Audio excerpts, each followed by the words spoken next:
ರಸ್ತೆಯಲ್ಲಿ ಅಭಿಮಾನ ಮೂಡಿಸಿದ ಕನ್ನಡ ರಾಜ್ಯೋತ್ಸವ.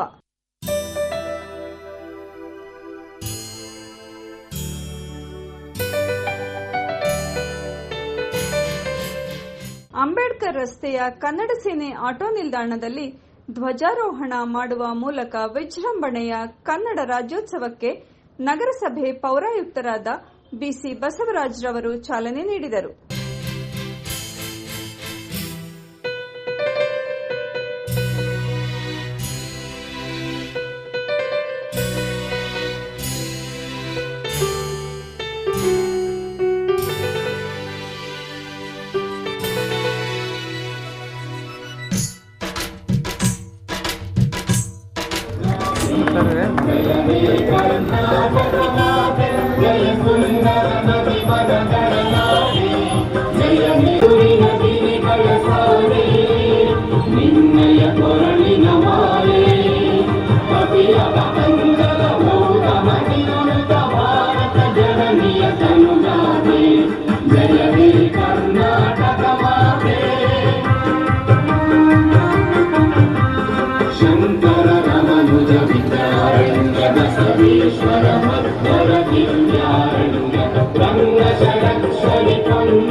ನಂತರ ಮಾತನಾಡಿದ ಅವರು, ಭಾಷಾಭಿಮಾನ ಮೂಡಿಸುವ ಆಟೋ ಚಾಲಕರನ್ನು ಗೌರವಿಸಬೇಕು.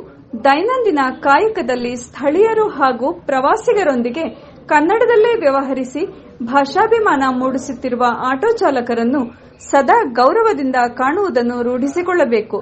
ಅನೇಕ ಧರ್ಮದವರು ಆಟೋ ವೃತ್ತಿಯಲ್ಲಿ ತಮ್ಮನ್ನು ತಾವು ತೊಡಗಿಸಿಕೊಂಡಿದ್ದು, ಮಾತೃಭಾಷೆಯಂತೆ ಕನ್ನಡವನ್ನು ಕುಟುಂಬದಲ್ಲಿ ಹಾಗೂ ವೃತ್ತಿಯಲ್ಲಿ ಅಳವಡಿಸಿಕೊಂಡಿರುವುದು ಹೆಮ್ಮೆಯ ಸಂಗತಿ ಎಂದು ಹೇಳಿದರು. ನೀವೇ ತಿಳ್ಕೊಂಡಿದ್ದೀರಾ, ಬಸ್ ಸ್ಟ್ಯಾಂಡ್ ಮುಂದೆ ಸುಸಜ್ಜಿತವಾದ ಆಟೋ ಸ್ಟ್ಯಾಂಡ್ ಮಾಡ್ಕೊಂಡಿದ್ದೀವಿ. ಇನ್ನೂ ಸಣ್ಣ ಪುಟ್ಟ ಕೆಲಸ ಇದೆ, ಅದನ್ನು ಮುಗಿಸಿದ್ರೆ ಅದು ನಗರಸಭೆ ಅನುದಾನದಲ್ಲಿ ನಿರ್ಮಾಣ ಮಾಡಿಕೊಟ್ಟಿರುವಂಥದ್ದು.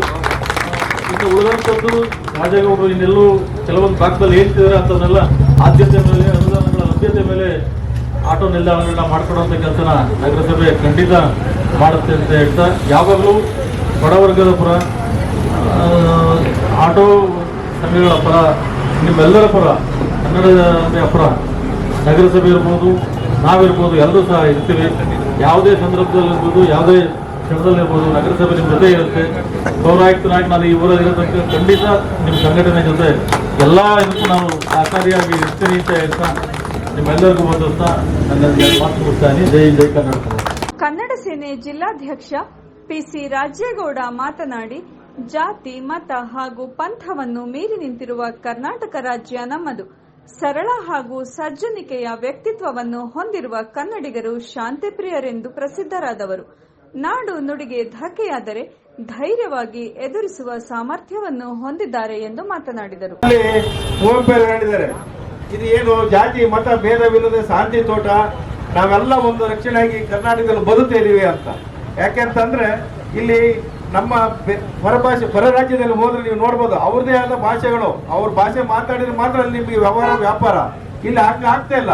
ಆದ್ರೆ ಎಲ್ಲ ಒಂದ್ ಕಡೆ ನಾವು ಕನ್ನಡವ ಅಳಿಸಿ ಹೋಗ್ತಾ ಇರೋದನ್ನ ನಾವು ಉಳಿಸ್ಬೇಕು ಅಂತೇಳಿ ಈ ಸಂದರ್ಭದಲ್ಲಿ ನೀವು ಆಟೋ ಮಾಲೀಕರು, ಚಾಲಕರು ಹೆಚ್ಚಿಗೆ ನೋಡಿ, ಗಲ್ಲಿನಲ್ಲೂ ಈ ಕಾರ್ಯಕ್ರಮ ಮಾಡ್ತಾ ಒಂದು ಕನ್ನಡದ ಕಿಚ್ಚು ಮೂಡಿಸ್ತಾ ಇದ್ದೀರಿ. ಪ್ರತಿಯೊಂದು ಹೋರಾಟ ಕರೆ ಕೊಟ್ಟಂತ ಸಂದರ್ಭದಲ್ಲಿ ನೀವು ನಮ್ಮ ಜೊತೆ ಕೈ ಜೋಡಿಸ್ಕೊಂಡು ಯಶಸ್ವಿಯಾಗಿ ಮಾಡಿದ್ದೀರಾ. ನಿಮ್ಮೆಲ್ಲರಿಗೂ ಯಾವುದೇ ತೊಂದರೆ ತಾಪತ್ರೆ ಇದ್ರು ನಿಮ್ಮ ಜೊತೆಗೆ ನಾವೆಲ್ಲ ಕನ್ನಡ ಸೇನೆ ಜಿಲ್ಲಾ ಸಮಿತಿಯಿಂದ ನಿಮಗೆ ಕೈ ಜೋಡಿಸಿದ್ದೀವಿ. ನಮಸ್ಕಾರ. ವೇದಿಕೆ ಮೇಲೆ ಇದ್ದಂಥ ಎಲ್ಲ ಗಣ್ಯರು, ಮತ್ತು ನಮ್ಮ ಆಟೋ ಚಾಲಕರು ಮತ್ತು ಮಾಲೀಕರು, ಮತ್ತು ನಮ್ಮ ಅಂಗಡಿ ಮಾಲೀಕರು, ಅವರಿಗೆಲ್ಲರಿಗೂ ನಾನು ಕನ್ನಡ ರಾಜ್ಯೋತ್ಸವದ ಶುಭಾಶಯಗಳನ್ನು ಹೇಳೋಕ್ಕೆ ಇಷ್ಟಪಡ್ತೀನಿ. ಎರಡನೇದು, ನಮ್ಮ ಅಂಗಡಿ ಮಾಲೀಕರು ನಮಗೆ ತುಂಬ ಸಪೋರ್ಟ್ ಮಾಡ್ತಾರೆ. ಅದರಲ್ಲೂ ಒಂದು, ನಮ್ಮ ಅಂಗಡಿ ಮಾಲೀಕರು ಈ ವರ್ಷ ಇಲ್ಲ, ಹೋದ ವರ್ಷ ಇದ್ದು ನಮ್ಮ ಜೊತೆಲಿ ಈ ವರ್ಷ ಇಲ್ಲ. ಆಕೆ ಟ್ರೇಡರ್ಸ್ ಅವರು ಭಾಳ ಒಳ್ಳೆಯ ಜನ. ಹೋದ ವರ್ಷ ನಮ್ಮ ಜೊತೆಲಿದ್ರು, ಈ ವರ್ಷ ಇಲ್ಲ. ಭಾಳ ಒಳ್ಳೆಯ ಜನ ಅವರು. ಹಾಗಾಗಿ ನಮಗೆ ಭಾಳ ಬೇಜಾರಾಗತ್ತೆ. ದೇವರವರಿಗೆ ಶಾಂತಿ ಕೊಡಲಿ ಅಂತೇಳಿ ಕೇಳ್ಕೊತೀನಿ. ನಮ್ಮ ಆಟೋ ಚಾಲಕರು ಮತ್ತು ಮಾಲೀಕರಿಗೆ ಭಾಳ ಶ್ರಮ ಪಟ್ಟಿದ್ದಾರೆ. ಅವ್ರಿಗೂ ಕೂಡ ನಾನು ಧನ್ಯವಾದಗಳನ್ನು ಹೇಳ್ತಾ ಈ ಮಾತನ್ನು ಮುಗಿಸ್ತೇನೆ. ಹಾಗೂ ಅಧ್ಯಕ್ಷರು ಚಾಯಿದ್ದು ಹಾಗೂ ಉಪಾಧ್ಯಕ್ಷರು ಸತೀಶ್ ಅವರು ಇವರೆಲ್ಲರಿಗೂ ಕನ್ನಡ ರಾಜ್ಯೋತ್ಸವದ ಶುಭಾಶಯ ಹೇಳ್ತಾ ಈ ಕನ್ನಡ ರಾಜ್ಯೋತ್ಸವ ಈ ಸರ್ಕಾರ ನಮಗೆ ITBT ಕಂಪ್ನಿ ಮನೆ ಕಂಪ್ನಿ ಮನೆಗಳಲ್ಲಿ ಅಂಗಡಿ ಮಾಲೀಕರು ಎಲ್ಲರೂ ಕನ್ನಡ ಫ್ಲಾಗ್ ಅನ್ನು ಆರಿಸ್ಬೇಕಂತ ಒಂದು ಘೋಷಣೆ ಮಾಡ್ತು. ಅದಕ್ಕೆ ನಾವು ಆ ಸರ್ಕಾರಕ್ಕೆ ಧನ್ಯವಾದವನ್ನು ತಿಳಿಸ್ತೀವಿ ಕನ್ನಡ ಸೇನೆಯಿಂದ.